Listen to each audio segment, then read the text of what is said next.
महाराष्ट्र में शपथ ग्रहण के 48 घंटे के अंदर अंदर पहला रुझान निकल करके सामने आया है और यह पहला रुझान बताता है कि महाराष्ट्र की सरकार किस तरीके से काम करेगी।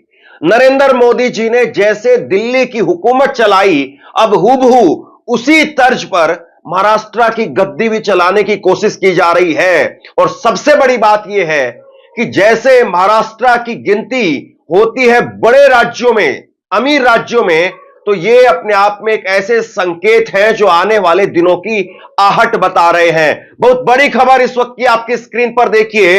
महाराष्ट्र में अजीत पवार की 1000 करोड़ रुपए की संपत्ति को इनकम टैक्स ने फ्री कर दिया है। इनकम टैक्स ने 1000 करोड़ रुपए की संपत्ति अजीत पवार की उनके नाम पर, उनकी पत्नी के नाम पर और उनके बेटे के नाम पर 2021 में 1000 करोड़ रुपए की संपत्ति को सीज करने का काम किया था और आज उसको फ्री कर दिया है, क्लीन चिट दे दी है साहब। तो यह है फॉर्मूला। आप सरकार में आ जाइए, आप पार्टी तोड़ दीजिए, आप विधायकों को खींच लाइए, आप हमारी सरकार बनाइए, आप विपक्ष को इतना लाचार, बेबस, बेचारा कर दीजिए कि वो नेता विपक्ष बनाने की हैसियत भी ना उसकी बचे, ताकि वो सवाल ही नहीं पूछ पाएगा। विधानसभा के अंदर वो सवाल ही नहीं पूछ पाएगा। जैसे संसद में 10 साल तक नरेंद्र मोदी जी के समय पर हुआ, 10 साल तक विपक्ष के पास में नेता विपक्ष का पद ही नहीं था। राहुल गांधी अब पहली बार बने हैं, तो ये महाराष्ट्र में हुआ है। मतलब मोदी जी छाती पीट पीट करके कह रहे थे NCP naturally corrupt party, 70,000 crore रुपए के घोटालों का आरोप लगा रहे थे। अजीत पवार को पहले अपने खेमे में खींच लिया, फिर उसके बाद में एक एक करके ऐसा लग रहा है कि 70,000 करोड़ नहीं, अब 7,000 करोड़ रुपए जो है वो सीधे तौर पर उनके खाते में चले जाएंगे। मतलब आप मान करके चलिए कि उनको इतना बेनिफिट हो जाएगा। यह बताइए सरकार में आने का नहीं तो और क्या है? क्या बीजेपी सरकार सबूत दे सकती है? बीजेपी सरकार बता सकती है कि किसी भी उसके सहयोगी दल के नेता पर या उसके खुद के नेता पर ऐसी कार्रवाई हुई हो जब वो उसके साथ में है कि उसकी संपत्ति को नष्ट कर दिया गया हो, उसकी संपत्ति को सीज कर लिया गया हो, या विपक्ष के किसी बहुत बड़े नेता की संपत्ति को छोड़ दिया गया हो? कल एक 50,000 रुपए का मामला संसद के अंदर खूब उछला, जिसपे जगदीप धनखड़ साहब खूब बातें कह रहे थे। कितने रुपए थे? 50,000 रुपए। एक गड्डी सिर्फ 50,000 रुपए। और 1000 करोड़ में कितनी गड्डियां होती होंगी मुझे तो पता भी नहीं। आप लोगों को अंदाजा भी नहीं होगा कि 1000 करोड़ रुपए का हम ढेर लगा दे तो कितना बड़ा ढेर बनेगा, कितने कमरे भर जाएंगे, हमें पता भी नहीं है।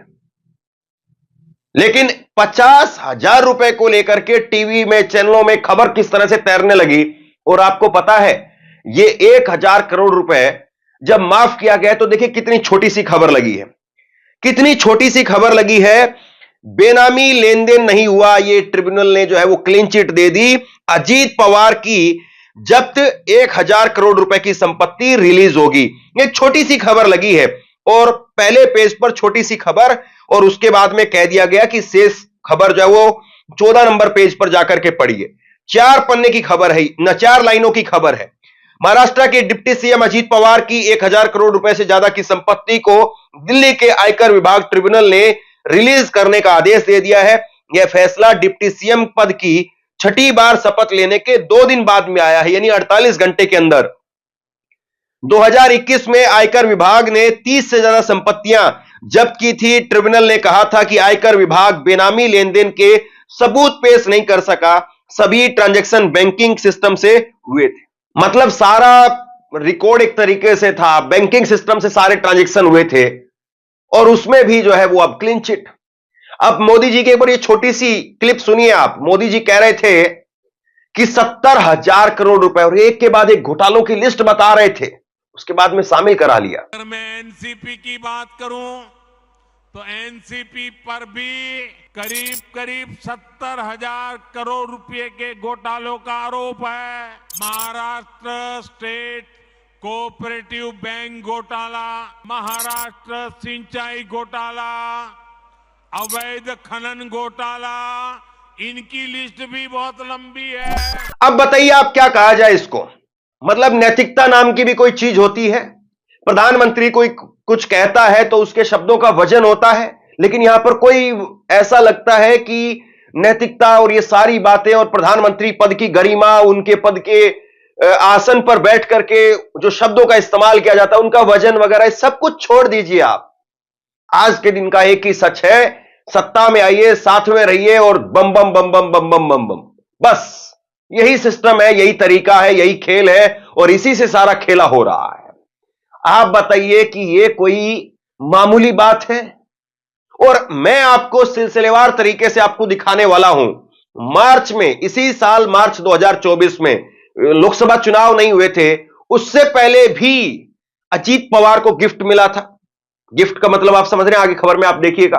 उसके बाद में अप्रैल में फिर से जो है वो अजीत पवार को राहत मिली और उसके बाद में अजीत पवार की पत्नी हार गई चुनाव लोकसभा का, लेकिन उसके बाद बावजूद वो राज्यसभा फिर पहुंच गई।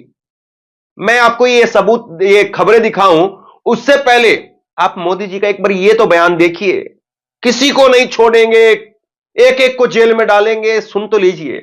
जिन लोगों को कुछ लोग पहले अपना दुश्मन बताते थे, पानी पी पी कर कोसा करते थे, गालियां देते थे, अब उन लोगों को आगे जाकर वो साष्टांग प्रणाम कर रहे हैं, नतमस्तक हो रहे हैं।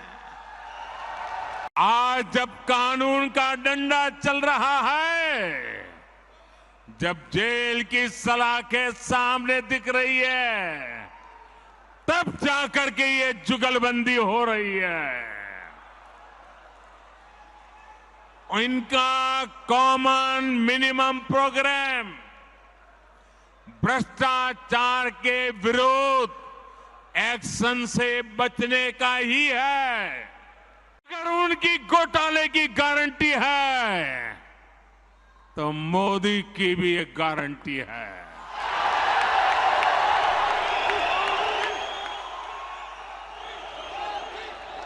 और मेरी गारंटी है, हर घोटालेबाज पर कार्रवाई की गारंटी।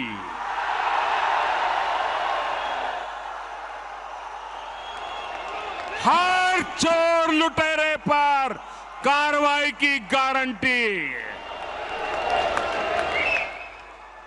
जिसने गरीब को लूटा है, जिसने देश को लूटा है, उसका हिसाब तो हो करके रहेगा।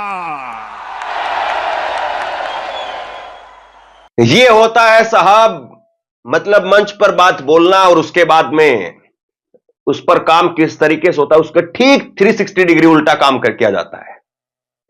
मतलब कोई शब्दों की गरिमा या वजन कुछ नहीं। मंच पर अगर कोई केवल नरेंद्र मोदी जी की बात सुने तो ऐसा लगता है कि वाकई बहुत क्रांतिकारी इस वक्त में प्रधानमंत्री देश की गद्दी पर बैठे हुए हैं। लेकिन अगर कोई सच्चाई देखे तो लगता है कि भाई पता नहीं देश की गद्दी पर बैठे हुए प्रधानमंत्री किसके इशारे पर काम कर रहे हैं और किस तरीके से काम कर रहे हैं। प्रधानमंत्री पद की गरिमा का उनको ख्याल है भी या नहीं, यह साफ हो जाता है। और टीवी में कहां इन बातों की चर्चा होती है। एक खबर मैं आपको दिखाता हूं जो दैनिक जागरण अखबार में 2 मार्च 2024 को छपी थी। खबर आपकी स्क्रीन पर देखिए। अजीत पवार से जुड़े घोटाले मामले बंद करने की तैयारी है। यह इशारा दे दिया गया था 2 मार्च 2024 को, इसी साल में, और कह दिया गया था कि अजीत पवार से जुड़े हुए घोटाले जो है उनको बंद किया जाएगा। यानी एक तरीके से एनसीपी के जो भी समर्थक थे, नेता थे, वोटर थे, उन सबको मोदी ने अपनी तरफ करने के लिए एक साफ इशारा दे दिया था कि आप हमारे तरफ आ जाइए और बात खत्म। उसके बाद में दूसरी एक खबर देखिए आप। ये दूसरी एक खबर और है, अजीत पवार की पत्नी से जुड़ी हुई खबर है, जिसमें 25,000 करोड़ के बैंक घोटाले के मामले में अजीत पवार और उनकी पत्नी को मुंबई पुलिस ने क्लीन चिट दे दी थी। यह उसके बाद में अगले महीने में हुआ था। 25,000 करोड़ रुपए, मतलब ये इतना पैसा, इतनी चीजें, ये 50,000 रुपए भूल जाइए आप सारी बातें। और इसके बाद में मार्च में वो हुआ, अप्रैल में ये हुआ, और उसके बाद में जून में रिजल्ट आए और जून में इनकी पत्नी हार गई। और उसके बाद में भी पत्नी के हारने के बाद में, खबर आपकी स्क्रीन पर देखिए, पत्नी के हारने के बाद में भी इनको राज्यसभा के अंदर भेज दिया गया। वाकई जो है वो सत्ता के साथ में अगर आप रहते हैं तो पांचों उंगलियां केवल घी में नहीं रहती है, सर से लेकर के पांव तक आप घी में रहते हैं और उस घी में डूबने का खतरा बिल्कुल नहीं है। कोई अगर कहे कि भाई सर से लेकर के अगर पांव तक आप घी में चले गए तो डूब तो तब भी जाओगे, नहीं नहीं नहीं नहीं, ये घी दूसरे तरीके का है। यहां पर एटमॉस्फेयर भी दूसरे तरीके का है। यहां पर तो ऑक्सीजन ही ऑक्सीजन है। गला जो घुट रहा है वो तो आम आदमी का घुट रहा है। अगर कोई मर रहा है, कोई पिस रहा है तो आम आदमी पिस रहा है।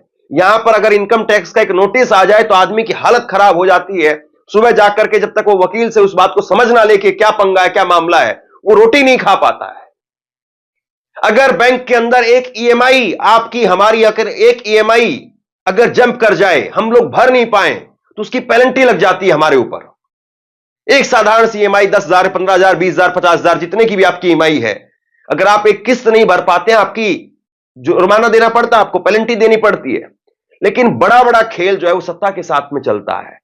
इसी तरीके से नेचुरली करप्ट पार्टी जिनको मोदी जी कह रहे थे, उससे पहले जो अभी मुख्यमंत्री हैं देवेंद्र फडणवीस, वो कह रहे थे चक्की पीसिंग, चक्की पीसिंग, चक्की पीसिंग। किसके बारे में? यही अजित पवार के बारे में। घोटाळ्यामध्ये अजितदादांची अवस्था आम्ही काय करणार? आमचे नाथाभाऊ खडसेंच्या भाषेत सांगायचं झालं तर आमचं सरकार आल्यानंतर अजितदादा चक्की पिसिंग पिसिंग पिसिंग एंड पिसिंग। कमाल की बात है ना साहब, मतलब कोई नैतिकता मान मर्यादा नहीं। और एक और भी इस तरह से जो है वो कई इस तरह के बयान है। हालांकि एक और वीडियो है देवेंद्र फडणवीस का। देवेंद्र फडणवीस कह रहे थे कि कंवारा रहना मंजूर है लेकिन एनसीपी के साथ में शादी करना मंजूर नहीं है। कभी भी भाजपा के अंदर अजीत पवार की एंट्री नहीं होगी, वो बात अलग है। ये पुरानी वीडियो है, पुराना बयान है। अजीत पवार ने ही देवेंद्र फडणवीस को पिछली बार शपथ दिलवाई थी और आज भी एकनाथ शिंदे खूब आंखें घूर घूर करके दिखा रहे थे, लेकिन उसके बावजूद जो है वो अजीत पवार के साथ शपथ बीजेपी इसीलिए अकेले नहीं ले पा रही थी क्योंकि अजीत पवार क्या कर सकते हैं, किस तरीके से कर सकते हैं, सब पता था। कमाल की बात यह है, शरद पवार ने जिस पार्टी को सींचा, जिस पार्टी को खड़ा किया, बनाया, खुद से बनाया, उस पार्टी को भी ले ले, उस पार्टी के विधायकों को भी ले गए और अब वोटों को भी ले गए, सब कुछ ले गए। विपक्ष कहता रहा कि ये ईवीएम की जीत है, लेकिन जो भी कहिए है ना, आज 41 विधायक। शरद पवार इतने बड़े कद्दावर नेता, 10 विधायक उनके, बताइए आज क्या हालत है। लेकिन महाराष्ट्र का जो सच है वो आज यही है कि नरेंद्र मोदी, अमित शाह, जेपी नड्डा या फडणवीस, अजीत पवार, ये सब किस तरीके से सत्ता यहां पर चला रहे हैं दिल्ली से लेकर के और महाराष्ट्र तक। और यह सत्ता सोचिए कि अपने लोगों का अगर खुले में इतना भला कर रही है तो जो वो अपने लोग, वो और ऊपर वाले जो अपने लोग हैं जिनका खुले में भला नहीं हो सकता है, उनका पर्दे के पीछे कितना भला हो रहा होगा।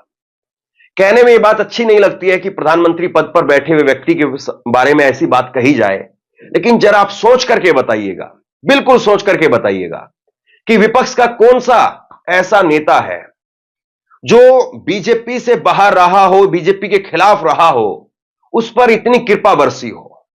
और बीजेपी का कौन सा ऐसा नेता है जिसको नरेंद्र मोदी ने जेल के अंदर डाल दिया हो, खुद से उसके ऊपर एफआईआर करवा करके, उसको भ्रष्टाचार को उजागर करते हुए उसको जेल के अंदर भिजवा दिया हो।